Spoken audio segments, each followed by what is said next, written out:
Hey everybody, I'm Nick. If you don't know me, why not? Um, I'm just stopping in the user group tonight to say hello. Um, kind of planning on doing this for the entire week, just to hit on some of the habits and disciplines that we incorporate into Define My Day, and some other ones that may not be in Define My Day, but that I recommend highly. So tonight, my topic is going to be routine. If you don't happen to catch this live tonight, um, feel free to comment, and we can always talk about it at a later time in the comments. In the meantime, I'm going to do something real quick here because I think. Okay, I think I have you guys. I'm sorry. I'm looking at something on the settings here, so I think I can see people's comments if they comment while we're doing this. Um, what I want to talk about is routine, like I said, and the reason I want to talk about it is because I think it's incredibly important in the whole define my day process. But as a whole in life, having a solid routine is it has a dynamic effect on whatever results we're trying to get. So whether it's a diet routine, exercise routine, our overall life routine, it is just it's really important. Our bodies kind of get used to a cadence, and we don't quite comprehend it or understand it. We don't perceive it even, but it's happening. And one of the things we're going to talk about later in the week is sleep. And as far as cadence is concerned, developing a solid go to bed and wake up time uh, has like a dynamic impact on energy levels throughout the day. And there have been studies that have shown that even changing that on the weekend, going to bed a little bit later, has caused significant detriment to energy levels even days after that has occurred. So like you go to bed late Friday night and then you're still kind of experiencing a loss in energy Monday. So maintaining a good routine is healthy in that way, but who's going to do that? Because we all go to bed late on Friday, right?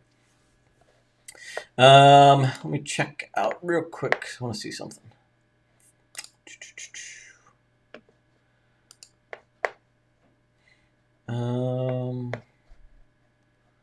I saw something. I want to make sure we have this going okay in the group.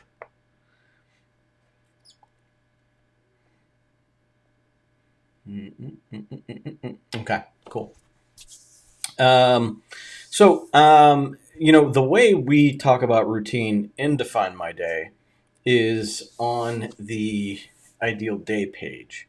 On that page, which is meant to be replicated as best you can each day, schedules sometimes don't allow it, but the main parts that I try to make sure are static, so they're always the same, are in the mornings and in the evenings. So my wake up startup routine and then my shutdown routine are the same. What happens in between sometimes varies, but I always try to front load my priority time right after my morning routine. And then I try to make sure I get to bed at the same time every night and try to have the same routine to wind down. Go upstairs, take the vitamins I take before going to bed, brush my teeth, floss. I might read a little bit, journal, and just kind of like it just kind of like shuts me down. Uh, but in the morning, I think that when I developed a good, strong morning routine is when things really started changing for me. When I started waking up regularly at the same time every day, following the Miracle Morning is like a cheat sheet for doing that. So if you can follow the Miracle Morning, it's a great book. You can listen to the audiobook, and they have like a savers routine that they have you like do, and you can do it in as little. I think he has it broken down to as little as 15 minutes, where you do this whole routine, and it just kind of like jumpstarts you. For me, my mornings are wake up, get downstairs, grab a cup of coffee, sit down in my chair, define my day, read, meditate. And the one thing I forgot when I mentioned it, when I was talking about it in our session earlier today, is I read a passage out of the Daily Stoic, which is just the one day, for that day. And it just kind of gets me in the right mindset to go on with the rest of my day. I've tried writing first thing in the morning because I found that I was sort of more clear-headed when I would write, but it threw everything else off. So, you can experiment with your routine, and if you find that it's hurting you, you can always switch back, or if you get better results. I did better writing, but it threw off everything else throughout the rest of my day. So I still have to figure that part out. I'm still tinkering with mine. Been doing this for years. I'm still tinkering with mine, especially now with, pandemic and everything else going on. We're still working on it. But so I have that routine worked in, and then I have a hard wake up the kids at 7:30, eat breakfast with them, and then they're in school by 8:15.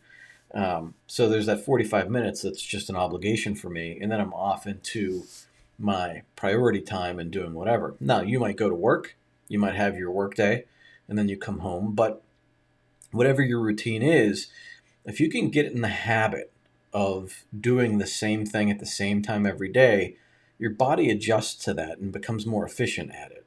And you can do it better without thinking about it. And we talked a little bit today about, you brush your teeth, like that whole process. Like a lot of people, that you get up, you have your cup of coffee, maybe you read the paper, read the news, check your Facebook, whatever. You go upstairs, you go to the bathroom, you brush your teeth, you get in the shower, you get dressed, you put on your deodorant, you do all that stuff, you do your hair, and you go out the door. Or whatever is in there. Maybe you eat breakfast in there too, right? But, you normally don't have to think about it. You just know at a certain time you have to do a certain thing, and you know when you're running behind and you know when you're getting ahead, right? Like you just kind of know based on how long it takes you to do it, where you should be. And if something throws you off, you ever like walk out the door and forget to brush your teeth? When like your routine gets thrown off because somebody called you or something happened and you weren't paying attention and you just kind of got back into it and you were like kind of finding your way. That's because your brain like is completely automated this process and it's just hardwired into your brain. And when something throws a wrench in it, you have to think like, and then you're not used to thinking about it. So you have to like kind of get back on track. That's actually what we're trying to get to. We're trying to build daily disciplines and habit stacks into our life so that we can get to that point where on the average day, we don't really have to think about it. And we save all of that energy thinking for when we need it. So like hard conversations, deep work trying to resolve a problem, whatever mind resources you need to use at work. That is what we want to save our mental energy for. So, and we talk about the book Willpower all the time. That's this like what we're saving is that willpower right there. We're trying to make that willpower as we want to conserve it for the hard stuff. We don't want to use it on the daily routine stuff. I'm gonna get in here. I see something popping up on my screen. Oh, it's you guys are talking about Gladwell. We're going to talk about reading at some point here this week. So what everybody's talking about, I posted this book in the user group, and it is probably one of the better books that I've read. And it, I've listened to some of his books, and I read one of his other books, but this one has been on my list for a while, and I just finished it today. I got through it pretty quickly. And it's going to change the routine that I have for my kids. We've felt a little bit guilty about how we've been, like what our kids have right now because of the pandemic. They can't do all their activities they want to do. They're not even going to school right now. And, we feel kind of guilty about it. So, we've let them get on their devices a little bit more. They connect with their friends on PlayStation or whatever.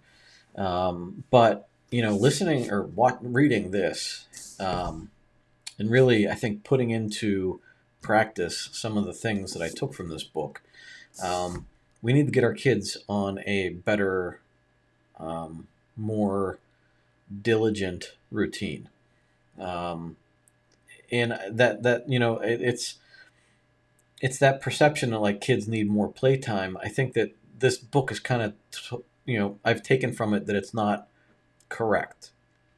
There are kids that really work like from the moment they wake up until they go to bed, and what that ends up doing is teaching them that hard work and perseverance, and grit, uh, you know takes you to a better place in life. And that doesn't mean overwork, it doesn't mean burnt out, but what it means is like attention to detail, disciplines, attention to detail, discipline in the amount of work you do, how deep you get into your work, so that you can achieve more and be successful and have more choices when you get older. And so, as Lynn and I talk about, what we're teaching our kids right now, I don't want my kids to have to make the same mistakes I made. I want to help them along with life. And I think routine is one of the most important things I can do for that. Sherry says losing audio off and on. Anybody else having that problem? I know we got a couple people watching right now.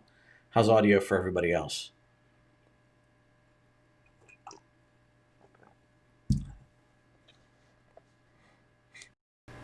Um, I don't know. I don't want to like. Am I giving you guys all like half of an experience here? Um,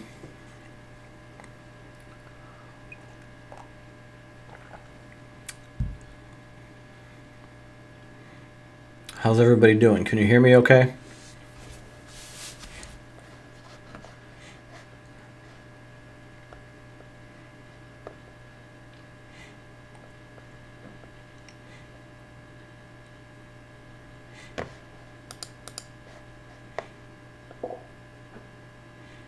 Okay, Gene. Good. Sherry, it might be on your end. Let me know if anybody else has a problem. And I don't know that there's a whole lot I can do on my end, but I'll have to see if maybe our internet's getting a little weird on me. Okay, good. All right. So what's on your side of things? Where do you feel your routine is helping you, and where do you feel you can get better with your routine? Um, for me, my big thing for me, when I feel my best, is when I have a good sleep. Like I get to bed at a certain time, and then I wake up the next morning at a certain time. Because I know, like, if I get up at 6 o'clock in the morning and I have that hour and a half before my kids wake up, I feel so much more clear headed and like just ready. Like I feel like I've done more. Like in the day seems a little bit longer. I seem to have more time. That one little hour and a half. If I wake up at 7 o'clock, I'm just more rushed and I don't feel right throughout the morning. It kind of sets a bad tone. So, for me, I know I need that 6 o'clock wake time. Now, when the boys have to get up earlier when they go to in-person schooling, I'm gonna have to shift that to 5 o'clock, and my bedtime's gonna have to come down a little bit too. It's gonna have to come earlier. So, I'm always working within those brackets, and then I'm trying to build my day from that within, moving around a couple of my obligations. But the overall sense we want from this, going back to what I was saying earlier, the overall sense we want from this is that sense of building up these habit stacks, these blocks of time where we're just getting a few things done that make us more healthy, and then we can use less brain power on those as we get more used to it, and we can continue on with the hard stuff that's going to wear us out and kind of burn us out a little bit, and then we just use these habits as we go to build up and be more healthy, so we can do better the next day. And so, exercise for me, I prefer to do it in the morning, kind of get it out of the way, get the blood flowing, get myself moving. I've been playing around with that, moving it into the afternoon. One, because my kid wants to do it, but just trying to figure things out. So my routine isn't always the same. Trying to fix it, trying to get more efficient, trying to figure out what works best for me. And as things change in life, I can change it. So don't feel like your ideal day, if it's not working for you, that you can't be flexible with it, that you can't adjust it. You can. It doesn't need to be like this thing you write down, and then that's it. Like you have no wiggle room. That's not the case. We can play around with it and find what's ideal for us. We don't want to get too rigid that it's just too much to handle. If we're constantly stressed out because we need to be here at certain points in time, then it's just not like we don't want to get to the point where we're so rigid we're not enjoying life. If you go back to that analogy about the river of well-being, like being in the middle. Like we don't want to be too rigid that we're cold and dead. We don't want it to be too chaotic that we're just spinning around in circles. We have to kind of navigate this so that we're right down the middle, as healthy as possible, knowing that we're going to go back and forth and try to get in the middle as much as possible to be healthy. So that's kind of my thing about routine. As I'm seeing the stuff pop up in the user group about Gladwell. Smart guy. Deb said, I heard Mr. Gladwell speak one evening a few years ago. It was a fascinating evening. He was a great speaker. Yeah, he's a smart guy. I'm glad I was introduced to him, not personally, but I'm glad that I was introduced to his books. And really, this one's going to be, I have some dog-eared pages in here, and I'm going to have to keep coming back to it to try to figure out how I can do best for me and my kids. And one of those things is just going to be that, trying to spend time really focusing at certain points on some hard work and some deep thought and that whole thing. So anybody want to speak up and give us a little insight into their routine, how they're doing or what they're doing?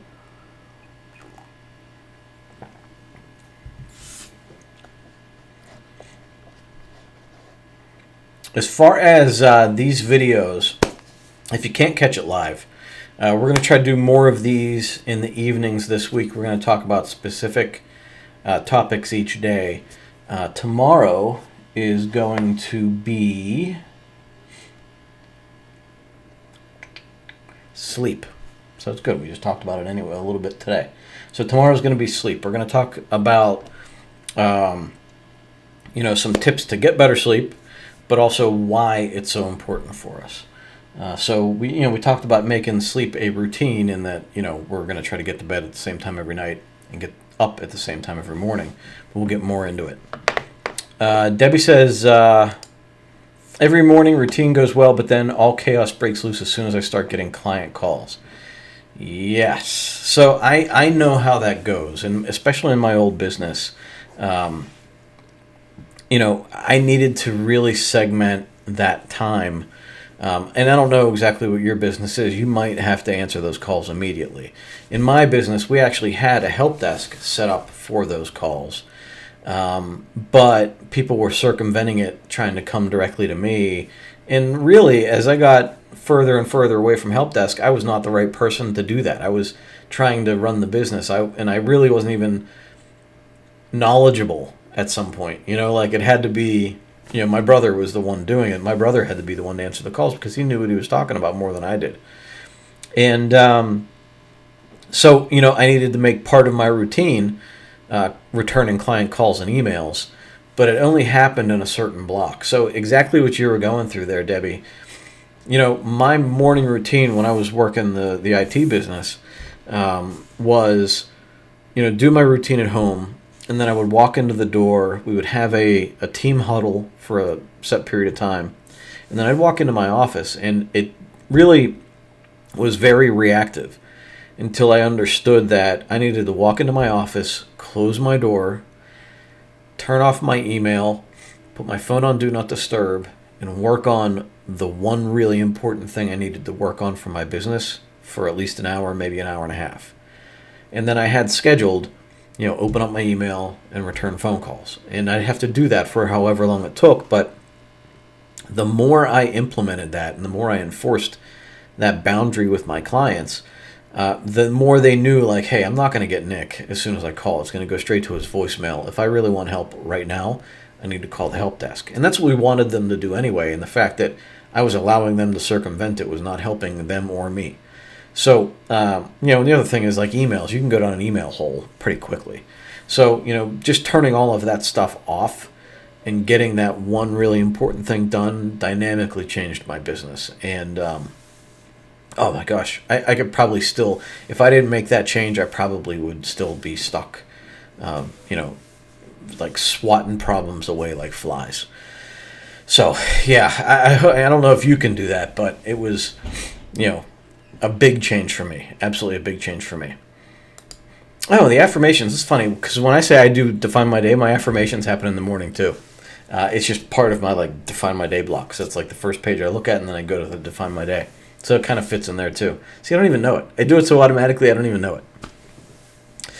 Jean says you do affirmations, exercise, and stretching in the cluster mostly in the morning. Yeah, I'm the same. Like, so for me, I have my cluster right now for like exercise and stuff is that I feed the boys, and if I'm not working out with my son, I can go downstairs and then I exercise and I do some stretching afterward, and then I come back upstairs and I have my shake.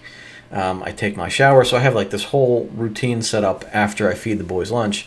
And it's working out okay. I'm getting better at it, but there's still some variables in there I'm trying to navigate. Sherry says, I find I can fine-tune my morning to help me move faster. Yeah, for me, like the morning for me is if I have my mornings down, the rest of the day just seems so much easier. It's amazing. If nothing from the morning leaks out into the rest of the day, I'm in great shape. But if there's something I miss in the morning and it's hanging over my head for the rest of the day, it just kind of screws me up. So I try to get my as much done in the morning as possible to clear my head. Natalie says let me take this one off. Natalie says I started working for myself about a year ago, and my routine is not as concrete as when I had to leave the house at a specific time. Yeah, and so that's happened to me with the whole pandemic thing. We when I had an office, I had to be in the office by, God, I don't even remember anymore. I think I had to be there by 7:30. I can't even remember. It's been a while. But I had to be at the office at 7:30, so that was like my hard start time. And then I wouldn't leave until 5 o'clock or maybe 6. And, that was that's how it I blocked off that time, and then I had time blocks within that time. But I knew I had to leave the house right after the kids got on the bus, right? It got a little bit looser when I stopped, when we left the office. When I started working from home, it got a little bit looser. And then as Luann, who works with us, started coming into my house for Defined Life, we had to start working around when she was going to be walking in the door. Obviously, we want to have showers. We want to be completely ready. So it got a little bit more rigid again. But now with all the pandemic and everybody working remotely and the boys aren't even going to school, it's crazy. Because, everybody has that experience where if you're not working, you're not even taking a shower some days, right? So it's had to almost become less of a necessity, from being directed from the outside, but more of an internal direction thing. So now, now my shower happens in the afternoon after my workout, but, it could almost be optional if I wanted it to be. But it has to be a point of you know what? No, you need a shower, right? You need to do your work. You need so it's easier when we have obligations to tell us where to be. Life is easy, but when we have to self-direct and self-motivate, it's a little bit harder. And I think that's actually the part that the people that have a hard time with Define My Day, especially for the people that are retired, or even entrepreneurs, when you don't have somebody telling you what to do, it's almost harder to know what to do because it always seems like I can get it done later. It's just a natural thing. And so I think that's why when we do the goals and the priorities, when we really get it into our being, when we're really in touch with our goals and really in touch with all the components of those goals, then it's almost like there is somebody outside of us telling us where to be. So we're not so much just kind of, going at the current, going in the direction the wind blows us. We do have that sense of direction, even if it's coming from within ourselves. Debbie says, my morning routine goes till 11 a.m. I own a tax planning and prep business, all business owners. Often a project estimated time scheduled for 1 to 2 hours turns into 8 hours because of complications. Never-ending stream of work. Almost every day more than I can finish, plus rollover from previous days. I don't know how to fix it. Very overwhelming. And Debbie, I think I remember I commented, like, my dad's a CPA, and he has similar situations. Especially this time of year, tax returns start rolling in. He's got corporate tax returns, he's got personal tax returns, payroll, all sorts of stuff. And yeah, and especially when clients don't, like, and I'm guilty of it too. I'm like, hey, Dad, can you do this for me? Because I neglected it for 3 months. And you're very similar in, with my IT business. We work better when we can plan things out. So, in your business, could you do a checklist with a timetable that you could hand out to your clients that would say, if we want to do things on time, this is what I need when I need it, and go through this checklist. And if you do that, then I can, we can get it done in a reasonable amount of time. No extensions, no whatever. And not everybody's going to do it for you, but the time you spend, and you're probably not going to be able to do it before tax season this year, but if you're going to do it in your downtime, say the summer, the time you spend doing that may enable you, like, it might have a dynamic effect going forward. So if it takes you 2 days to come up with this document, plus maybe design it and make it look nice and distribute it and remind people about it and all this stuff, maybe it comes in a welcome packet or like a reminder every year. If you do that, then, if people start adhering to that process and realize that they might get put at the end of the line if they don't do it for you, then they'll be more motivated to do it. And it helps you get a steadier stream of information in the order you need it, with all the components of whatever documentation you need. And it just becomes more of a process. And the more you can make that a process, the easier your internal process and routine is.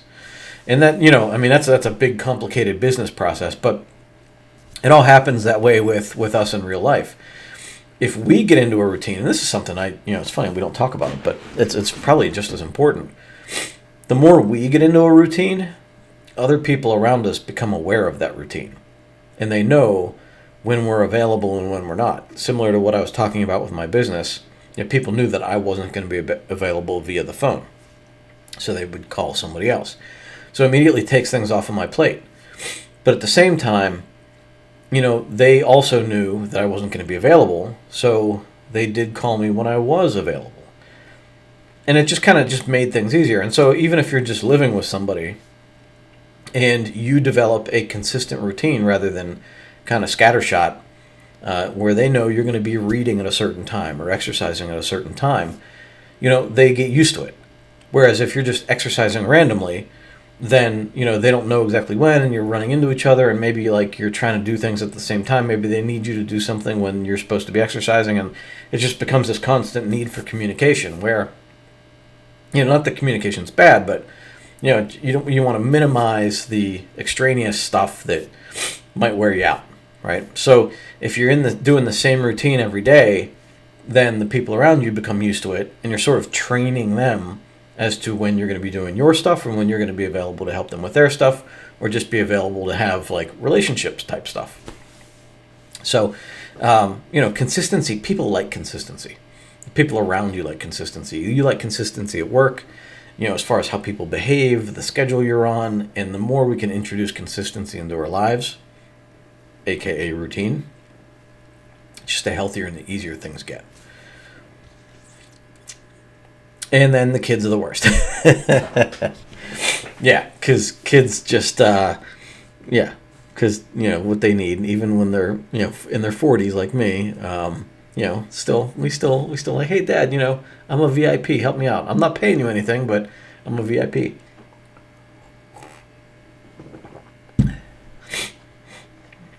Deb says, I do deadlines for tax clients and have certain boundaries where I'm not available. That's why no calls till 11 a.m. Yeah, that's a great rule. But yeah, I know my dad, like, he's working like 7 days a week. during tax season, and he's getting up there in age. He doesn't like this. He doesn't like to think about it, but he is, and I know he wears himself out and burns it at both ends. But the more you can create a process, offload what you can offload, the better. Absolutely. All right. So speaking of routine, it's 8:30, and my kids need to get to bed. So I'm going to go start winding them down so they can get into bed on time. We will be here again tomorrow. I will schedule it in the user group. I don't know when we're going to be able to do it yet because of my routine, but I will schedule it, and so look for it in the user group, and we'll do this again tomorrow. We're going to talk about sleep. So everybody have a great night. Thanks for being here with me, and if you have any further questions, please leave them in the comments, and I'll come back and answer them later. All right, guys. Have a good night.